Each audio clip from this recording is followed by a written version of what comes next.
¿Todavía te enamoras o solo te involucras?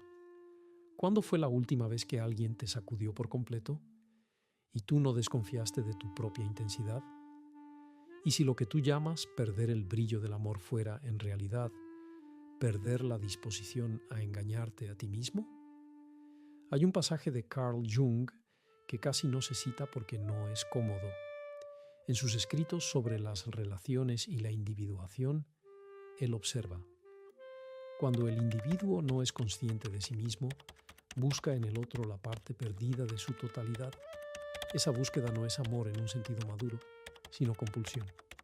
Al otro se le cargan expectativas que pertenecen a la propia psique. Y de forma inevitable, bajo el peso de esas expectativas, la imagen se rompe, revelando no solo la falla del otro, sino la inmadurez de quien proyectó. Lo que Jung está diciendo no es que el amor sea ilusorio. Está diciendo que gran parte de lo que llamamos amor nace de una incompletud no enfrentada. Tal vez los iluminados no hayan perdido la capacidad de amar. Tal vez hayan perdido la tolerancia a usar a alguien como extensión de su carencia. Antes del despertar, tú no te enamoras de quien la persona es. Te enamoras de lo que esa persona resuelve en ti. Resuelve tu inseguridad, resuelve tu soledad, resuelve tu miedo a no ser suficiente. Y cuando empiezas a ver eso, algo cambia. La pasión deja de parecer un milagro, empieza a parecer un síntoma. Y es exactamente en ese punto donde muchos lo interpretan mal. No es que te hayas vuelto frío, es que te volviste consciente. Y la conciencia altera la química de la ilusión. Ahora vamos a desarmar esto paso a paso. No te enamorabas por amor, te enamorabas por regulación. Antes del despertar, el otro funcionaba como un estabilizador emocional externo. Cuando alguien demostraba interés, tu sistema nervioso se relajaba. Cuando esa persona se alejaba, entrabas en alerta. No era romanticismo, era oscilación de dependencia. Confundías activación con conexión. El mensaje que llegaba no era solo un mensaje, era un microalivio existencial. Era la confirmación de que le importabas a alguien. Y eso, silenciosamente, organizaba tu autoestima. Pero una autoestima que depende de una respuesta externa no es autoestima, es vigilancia. Monitoreabas señales, analizabas tonos, interpretabas pausas, anticipabas el abandono y llamabas a eso intensidad. Antes del despertar, tu identidad amorosa se construía así: soy alguien cuando soy deseado. Si nadie te elegía, algo en ti colapsaba. No porque estuvieras solo, sino porque tu identidad estaba tercerizada. Carl Jung describió la persona como la máscara adaptativa que usamos para ser aceptados. En el amor inmaduro, esa persona no solo busca aceptación, depende de ella para existir. No mostrabas quién eras, mostrabas quién garantizaba permanencia. Si la persona valoraba la sensibilidad, te volvías más sensible. Si valoraba la fortaleza, actuabas con firmeza. Si valoraba la dependencia, te convertías en indispensable. No era falsedad consciente, era adaptación automática. La pasión en esta etapa es un campo de validación. No preguntas, ¿soy compatible con esta persona? Preguntas, ¿me va a mantener? Y esa pregunta es antigua. Viene de experiencias donde amor significaba aprobación, donde el afecto venía acompañado de expectativa, donde ser aceptado exigía ajuste. Entonces, de adulto, haces lo que aprendiste, te ajustas. Pero el ajuste constante tiene un precio, porque cuanto más adaptas tu identidad para encajar en el deseo del otro, menos sabes quién eres fuera de eso. Por eso muchas rupturas no duelen solo por la pérdida de la persona, duelen por la pérdida de la estructura. Sin esa dinámica, no sabes cómo posicionarte, no sabes cómo actuar, no sabes cómo sentir. La pregunta ¿quién soy? Queda expuesta. Antes del despertar, usabas el amor como arquitectura de identidad. Tu estado de ánimo dependía de la relación. Tu motivación dependía de la aprobación. Tu valor dependía de la reciprocidad. Y cuando alguien empieza a despertar, percibe algo incómodo.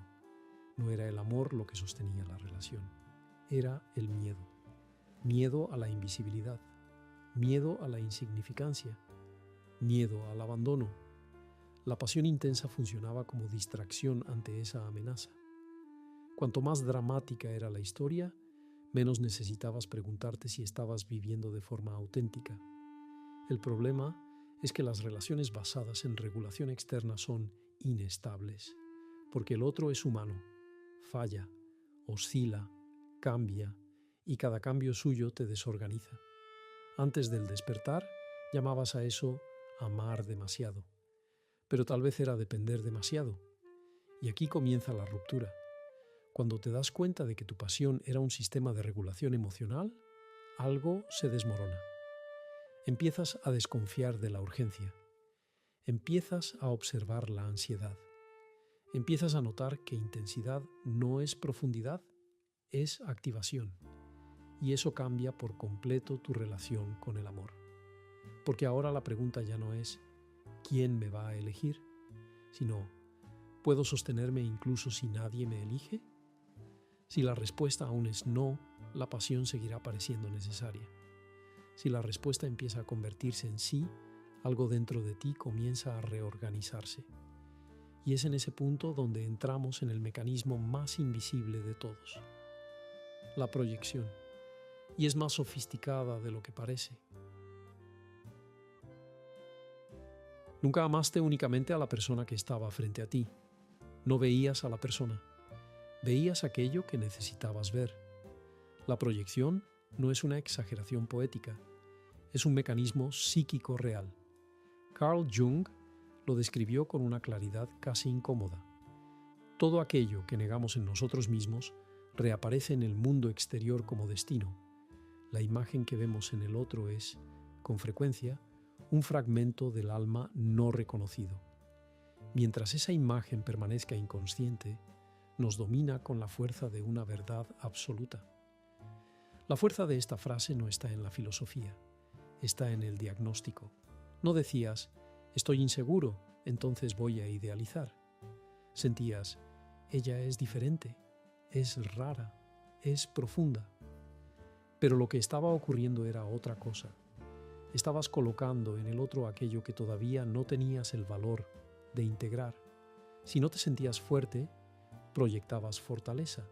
Si no te sentías digno, proyectabas validación. Si no te sentías completo, proyectabas plenitud. Y cuando el otro respondía mínimamente a esa imagen, la pasión explotaba. No porque hubiera compatibilidad real, sino porque había encaje simbólico. La proyección crea una experiencia casi mística, la sensación de destino, de reconocimiento inmediato, de yo te conozco de algún lugar. Pero muchas veces ese lugar es interno, es el lugar de la carencia antigua, de la parte no desarrollada, del rasgo que reprimiste para ser aceptado. La proyección también organiza roles. Si proyectas en el otro la figura del estable, tú asumes la posición del inestable. Si proyectas madurez, te autorizas a ser inmaduro. Si proyectas salvación, te colocas como alguien que necesita ser salvado. Sin darte cuenta, creas una dinámica desigual. Y lo más peligroso, empiezas a defender esa dinámica. Cualquier señal que contradiga la fantasía es reinterpretada. Cualquier falla es relativizada. Cualquier alerta interna es silenciada. Porque la proyección no es solo una imagen hermosa, es un mecanismo de supervivencia del ego. Si la fantasía cae demasiado pronto, regresas al vacío que estabas evitando. Entonces insistes, pero la realidad es paciente. Empieza a agrietar la imagen lentamente. La persona no es tan profunda como pensabas, no es tan segura, no es tan consciente, es humana. Y cuando la humanidad aparece, sientes decepción. Pero la decepción no es con el otro, es con la imagen que construiste. Y aquí ocurre algo decisivo. O retiras la proyección, y eso exige una madurez brutal, o reinicias el ciclo con otra persona. Muchos eligen la segunda opción, porque retirar la proyección implica admitir: yo no amaba solamente lo que estaba ahí, amaba lo que necesitaba que estuviera ahí. Ese reconocimiento es devastador para el ego. Destruye la narrativa de solo tuve mala suerte. Expone el patrón. Y cuando el patrón se vuelve visible, ya no puedes fingir que no lo sabes. Es en ese momento cuando la pasión empieza a perder su brillo automático. Empiezas a desconfiar de la intensidad repentina. Empiezas a observar tus propios impulsos. Empiezas a preguntarte: ¿estoy viendo a esta persona o estoy viendo un papel? Y esa pregunta marca el inicio del desierto, porque cuando dejas de proyectar, queda algo que siempre evitaste mirar de frente: tú mismo. Y es ahí donde la soledad deja de ser una circunstancia y se convierte en proceso. Cuando la fantasía empieza a caer, lo que queda no es libertad inmediata, es silencio, un silencio extraño. No el silencio de la paz, sino el silencio de la ausencia de narrativa. Te das cuenta de que esa persona no era tu salvación, pero al mismo tiempo percibes algo aún más perturbador. Si ella no es la respuesta, entonces, ¿cuál era la pregunta? Antes tu identidad orbitaba alrededor de la relación. Eras el elegido, el deseado, el necesario, o el que luchaba, el que insistía, el que sufría por amor. Había un papel. Ahora el escenario se desmonta, y sin ese papel, algo dentro de ti empieza a vacilar. Carl Jung llamó a este proceso individuación, no como un eslogan bonito, sino como una travesía árida en la que la persona comienza a agrietarse y el individuo tiene que confrontar aquello que siempre tercerizó. En el desierto descubres que no estabas solamente enamorado, estabas organizado en torno a la pasión, tu rutina, tu estado de ánimo, tu sentido de valor. Todo dependía de esa dinámica, y cuando eso se disuelve, sientes algo que muchos confunden con el fin del amor. Pero no es el fin del amor, es el fin de la estructura que sostenía tu identidad. La persona amorosa, esa versión tuya que sabía exactamente cómo actuar dentro de la relación, empieza a fallar. Ya no sabes cuál es tu papel, no sabes cómo posicionarte, no sabes si quieres continuar. Y eso genera un tipo de soledad que no tiene que ver con estar sin alguien, es la soledad de estar sin máscara. Mucha gente en este punto huye, regresa con el ex, inicia otra relación, se convence de que solo necesita a alguien más compatible. Pero quien permanece en el desierto empieza a notar algo más profundo. La energía que antes estaba invertida en el otro comienza a regresar. Y cuando regresa, no llega como consuelo, llega como preguntas. ¿Quién soy cuando no estoy siendo deseado? ¿Qué quiero cuando no estoy intentando agradar? ¿Qué queda cuando nadie me está validando? Este proceso es brutal porque desmonta ilusiones sobre ti mismo. Te das cuenta de que muchas de tus virtudes eran estrategias. Tu paciencia era miedo al abandono. Tu cuidado era necesidad de control. Tu intensidad era ansiedad disfrazada. Y eso duele, porque ahora ya no puedes culpar al otro. El desierto es el lugar donde empiezas a integrar aquello que antes proyectabas. Si proyectabas fortaleza, ahora tienes que desarrollar la tuya. Si proyectabas estabilidad, ahora tienes que construirla. Si proyectabas amor incondicional, ahora tienes que aprender a sostenerte sin depender de garantías externas. Y este proceso no es lineal. Habrá días en los que extrañes no a la persona, sino a la versión de ti que existía cuando eras deseado. Habrá noches en las que casi envíes ese mensaje, no porque ames, sino porque quieres aliviar la sensación de invisibilidad. Pero si sostienes el vacío el tiempo suficiente, algo empieza a cambiar. La soledad deja de ser pánico, se convierte en espacio, un espacio incómodo pero honesto. Empiezas a darte cuenta de que puedes existir sin ser elegido. que puedes sentir tristeza sin desintegrarte, que puedes desear compañía sin suplicar por ella. Ese es el punto que muchos llaman frialdad. Pero no es frialdad, es reorganización. La dependencia emocional empieza a ceder lugar a la autonomía emocional. Ya no sientes aquella urgencia de fusionarte, ya no confundes intensidad con conexión, ya no te deslumbran las promesas, porque ahora ves el mecanismo, y cuando ves el mecanismo, ya no puedes fingir que no lo sabes. Por eso los iluminados parecen menos propensos a enamorarse. Ya atravesaron el desierto. Saben el precio de usar el amor como anestesia. Saben que la fusión cobra identidad, que la intensidad cobra estabilidad, que la dependencia cobra libertad. Y entonces llegamos al último movimiento. Si no es huida, si no es proyección, si no es necesidad.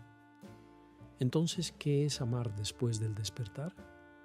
Es aquí donde el concepto cambia por completo. Y es aquí donde muchos se decepcionan, porque no hay explosión ni drama. Hay algo mucho más difícil: permanecer íntegro al lado de alguien. Después del desierto, algo cambia de forma irreversible. Aún sientes atracción, aún sientes deseo, aún sientes conexión, pero ya no sientes urgencia. Y esa ausencia de urgencia suele confundirse con frialdad, pero no es frialdad, es ausencia de desesperación. Antes te enamorabas como quien salta de un acantilado esperando que el otro fuera el suelo. Ahora observas antes de saltar. Y muchas veces decides no saltar. No porque la persona no sea interesante, sino porque ya no necesitas convertir el interés en salvación. Carl Jung escribió algo esencial para comprender esta etapa. El encuentro de dos personalidades es como el contacto de dos sustancias químicas. Si hay reacción, ambas se transforman. Pero esa transformación solo es posible cuando cada una ya posee suficiente estructura para no disolverse completamente en la otra. Esa es la diferencia. Antes del despertar, amar era disolverse, era adaptarse, era moldearse para encajar. Después del despertar, amar exige algo más difícil: sostener límites. Puedes amar profundamente a alguien y aún así decir no. Puedes desear permanecer y aún así reconocer incompatibilidades. Puedes sentir dolor y aún así no negociar tu dignidad. Eso no suena romántico, suena sobrio. El amor después del despertar no se basa en fusión, se basa en elección continua. No necesitas que el otro te complete, porque ya no te sientes incompleto de la misma manera. No conviertes a la persona en todo, porque ya aprendiste el riesgo de poner toda tu identidad en manos de alguien igualmente humano y falible. Hay algo casi anticlimático en este tipo de amor. No está impulsado por picos dramáticos, no depende de juegos, no vive de pruebas emocionales, no hay silencio estratégico para provocar celos, no hay manipulación disfrazada de cuidado, no hay dependencia vestida de intensidad. Hay algo más incómodo: responsabilidad emocional. Hablas de lo que sientes sin teatralizar. Escuchas lo que duele sin huir de inmediato. Toleras la diferencia sin intentar controlar. Y eso cansa, porque amar sin ilusión exige presencia. Ya no puedes esconderte en la fantasía. No puedes fingir que no viste las señales. No puedes decir que no sabías. El amor deja de ser anestesia y se convierte en encuentro real. Y el encuentro real incluye límites, fallas, días comunes, aburrimiento, impermanencia. Aquí ocurre otro cambio decisivo. Aceptas que la relación puede terminar, no como amenaza constante, sino como una posibilidad real. Eso no disminuye el amor, lo vuelve más honesto. Antes prometías eternidad para sentirte seguro. Ahora valoras el presente porque sabes que nada está garantizado. El para siempre deja de ser una garantía emocional y se convierte solo en intención. Y tal vez el punto más difícil de aceptar sea este. Puedes amar a alguien profundamente y aún así no necesitar quedarte. Porque amar después del despertar no significa perderte, significa caminar al lado. Si la relación empieza a exigirte que vuelvas a encogerte, a silenciarte, a adaptarte en exceso, algo dentro de ti ya no lo acepta. No por orgullo, sino por conciencia. Los iluminados no dejaron de enamorarse porque se volvieron fríos. Dejaron de confundir intensidad con verdad. Dejaron de llamar profundidad a la dependencia. Dejaron de usar el amor como respuesta a preguntas que debían enfrentar solos. Y eso los vuelve más selectivos. No porque se sientan superiores, sino porque conocen el costo psíquico de perderse otra vez. Tal vez estés notando algo incómodo ahora. Tal vez no es que ya no puedas enamorarte. Tal vez es que ya no puedes ilusionarte de la misma manera. Y eso no es pérdida, es madurez. Después de atravesar el desierto, algo en ti se vuelve más estable. Ya no te deslumbras con facilidad. No idealizas tan rápido. No proyectas con la misma intensidad. Pero aquí existe un riesgo invisible. Puedes convertir la conciencia en protección rígida. Carl Jung advertía que todo contenido psíquico integrado puede volverse nuevamente unilateral cuando se cristaliza. El ego que antes era ingenuo puede volverse defensivo. El individuo que antes era dependiente puede volverse excesivamente autosuficiente. Y esa autosuficiencia puede ser solo otra máscara. Empiezas a decir, no necesito a nadie, ya no me enamoro así. Ya entendí cómo funciona la gente. Pero lo que parece madurez puede esconder un miedo refinado. Miedo a desorganizarte otra vez, miedo a perder el control, miedo a abrirte y descubrir que todavía eres vulnerable. La lucidez se convierte en blindaje. Observas demasiado, analizas demasiado. Encuentras fallas por anticipado, interpretas la intensidad como amenaza, te retiras antes de sentir profundamente, no por desprecio, sino por autopreservación, y eso crea una nueva forma de soledad, una soledad más elegante. Mantienes límites, mantienes autonomía, mantienes racionalidad, pero evitas el riesgo emocional real. La cuestión ya no es huir de la soledad, es huir de la posibilidad de desestabilización. El paradoja es cruel. Superaste la dependencia, pero puede que hayas perdido espontaneidad. Aquí surge una distinción esencial. La frialdad no es madurez y la cautela constante no es conciencia plena. El amor después del despertar exige vulnerabilidad consciente, no cierre estratégico. Ya no puedes usar la ilusión como anestesia, pero tampoco puedes usar el distanciamiento como escudo permanente. Si antes te disolvías, ahora puedes endurecerte. Y ambos son extremos. La verdadera prueba no es no enamorarte nunca más. Es poder involucrarte sin perder tu eje. Es permitirte sentir sin tercerizar tu identidad. Es permitirte confiar sin abandonar el discernimiento. Es saber que puedes sufrir y aún así elegir caminar. La madurez no elimina el riesgo, solo elimina la ceguera. Y tal vez esa sea la parte más difícil de aceptar. Los iluminados no se enamoran menos, se enamoran con los ojos abiertos. Pero tener los ojos abiertos no garantiza seguridad, garantiza responsabilidad. Y la responsabilidad pesa más que la ilusión. Ahora la pregunta cambia otra vez. ¿Quieres amor o quieres control? ¿Quieres conexión o quieres previsibilidad? Porque amar después del despertar no significa no volver a caer. Significa saber que, si caes, no te perderás por completo. Y eso exige algo que pocos desarrollan. Coraje sin ingenuidad. Entrega sin fusión. Presencia sin dependencia. Tal vez la verdadera razón por la que parece que los iluminados ya no se enamoran no sea falta de sentimiento, Tal vez sea que ya no confunden pasión con necesidad, y eso hace que el amor parezca más silencioso, menos explosivo, menos cinematográfico, pero infinitamente más real. Tal vez la pregunta nunca fue ¿por qué los iluminados ya no se enamoran?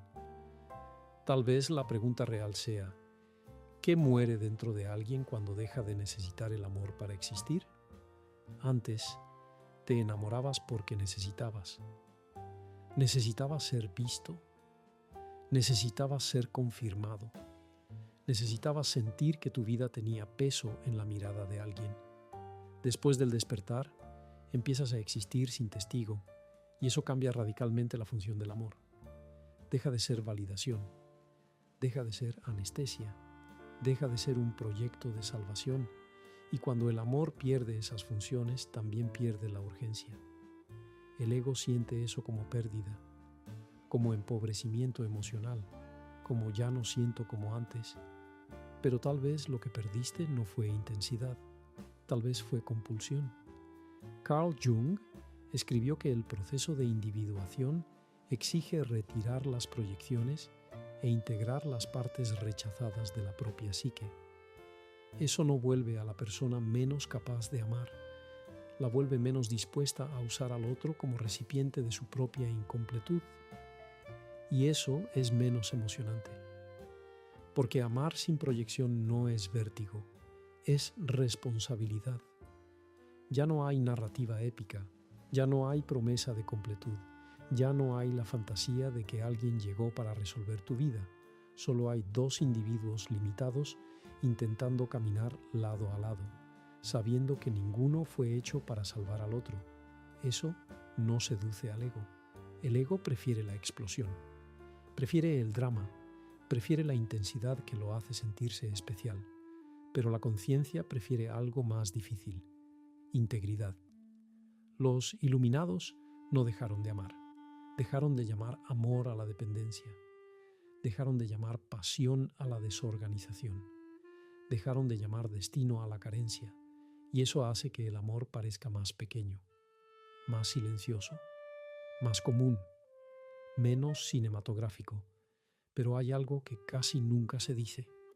El amor que no nace de la falta no necesita gritar, no necesita demostrar, no necesita asfixiar, no necesita prometer eternidad para sostenerse. Existe y sigue existiendo, incluso cuando nadie está mirando.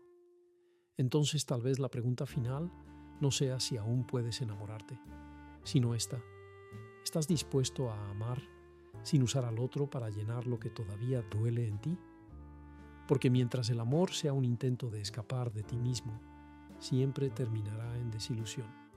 Pero cuando puedes permanecer íntegro, incluso amando, la pasión deja de ser caída y se convierte en elección. Y la elección no tiene la euforia del vértigo, tiene peso, y tienes que decidir si quieres intensidad o verdad. Ahora la pregunta es tuya. Cuando dices que quieres enamorarte como antes, ¿quieres amor o quieres volver a no verte a ti mismo?